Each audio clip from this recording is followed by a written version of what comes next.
మొట్టమొదటి factory outlet మన Mukunda jewellers లో అన్ని జ్యువెలరీపై ఉన్న వ్యాట్ కేవలం 2 to 12% మాత్రమే. No making charges. విచ్చేయండి ముకుందా జ్యువెలర్స్. మా నూతన బ్రాంచెస్ ప్రారంభం అతి త్వరలో జూబ్లీ హిల్స్ మరియు వైజాగ్.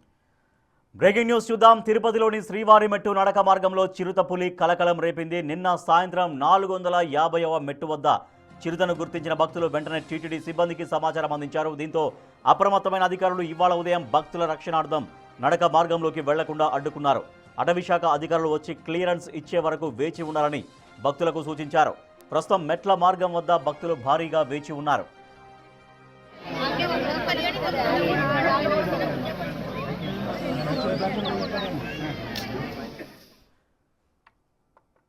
తిరుపతిలోని శ్రీవారి మెట్ల నడక మార్గంలో చిరుతపులి కలకలం రేపింది. నిన్న సాయంత్రం 450వ మెట్టు దగ్గర చిరుతను భక్తులు గుర్తించారు. వెంటనే టీటీడీ సిబ్బందికి సమాచారం అందించారు. మా ప్రతినిధి దామోదర్ మరింత సమాచారం అందిస్తారు. దామోదర్, అటవీశాఖ అధికారులు అక్కడికి చేరుకున్నారా? వాళ్ళు ఎప్పుడు క్లియరెన్స్ ఇచ్చే అవకాశం ఉంది? సో చాలా వరకు ఇంకా అక్కడ వందలాదిగా భక్తులు అక్కడ వేచి ఉన్నారు. సో అటవీశాఖ అధికారులు ఎప్పుడు క్లియరెన్స్ ఇచ్చే అవకాశం కనిపిస్తోంది?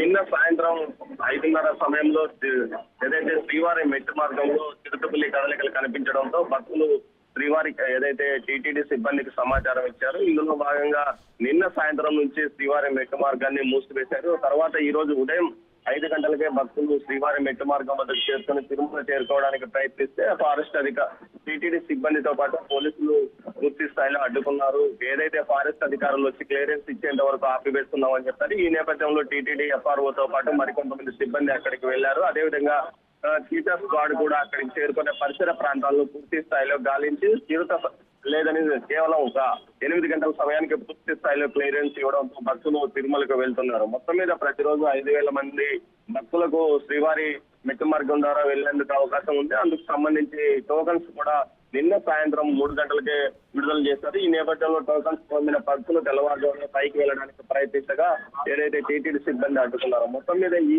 విధంగా చిరుత ఈ ప్రాంతంలో ఈ కదలికలు తక్కువగానే ఉంటాయి శ్రీవారి మెట్టు మార్గంలో. అయితే తరచుగా ఈ మార్గంలో ప్రస్తుతం ఏదైతే చిరుతపులి కనిపించడంతో భక్తులను హెచ్చరికలు జారీ చేస్తున్నారు.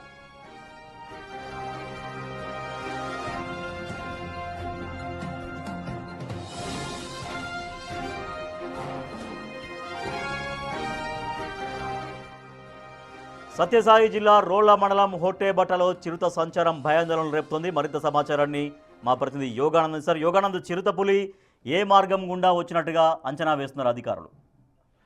రాజేష్, ఇటీవల ఉమ్మడి అనంతపురం జిల్లాలో చిరుత సంచారం అధికమైందని చెప్పొచ్చు. ముఖ్యంగా నిన్న తాడిపత్రి మండలంలో ఒక చిరుత కనిపించగా ఇవాళ మడకశిర నియోజకవర్గంలో మరొక చిరుత కనిపించడం కూడా తీవ్ర కలకలం రేపుతుంది. ఎండాకాలం కావస్తుండటంతో ఆ చిరుతలు గ్రామాలపైకి ఎక్కువగా వస్తూ కూడా ఆవుల మందపై కాదు పశువుల మందపై కూడా దాడి చేస్తూ మనుషులు భయభ్రాంతి చేస్తున్నారు. దీనిపై అటవీశాఖ అధికారులకు అనేక మార్లు ఫిర్యాదు చేసేప్పటికీ సరైన చర్యలు తీసుకోకపోవడం విఫలం అవ్వడం వల్లనే ఇలా వన్యమృగాలు గ్రామాల్లోకి వచ్చి మనుషులు భయపెడుతున్నాయంటే కూడా గ్రామస్తులు ఆరోపిస్తున్నారు. అయితే ఇది ఆవుల మందపై కూడా దాడి చేయడంతో మనుషులు ఆ గ్రామస్తులతో కూడా బిక్కుమంటూ గడుపుతున్నారు. ఎప్పుడు ఇది మనం మా మీదకి వస్తుందో కూడా భయాందోళన చేస్తున్నారు. దీనిపై అటవీశాఖ అధికారులు కూడా గ్రామస్తులకు హెచ్చరికలు జారీ చేశారు. ఒంటరిగా బయటికి వెళ్ళదు, ఈవినింగ్ టైంలో పొలాల దగ్గరికి వెళ్ళొద్దనంటే కూడా ఇప్పటికీ ఆదేశాలు జారీ చేశారు. హొలబెట్ట మండలం అంతా కూడా అధికారులు ఈ ట్రాప్ కెమెరాలు కానీ లేదా బోన్లు కూడా ఏర్పాటు చేసి చిరుతను బంధించే ప్రక్రియ కూడా మొదలు పెట్టాలని తెలుస్తుంది. రాజేష్,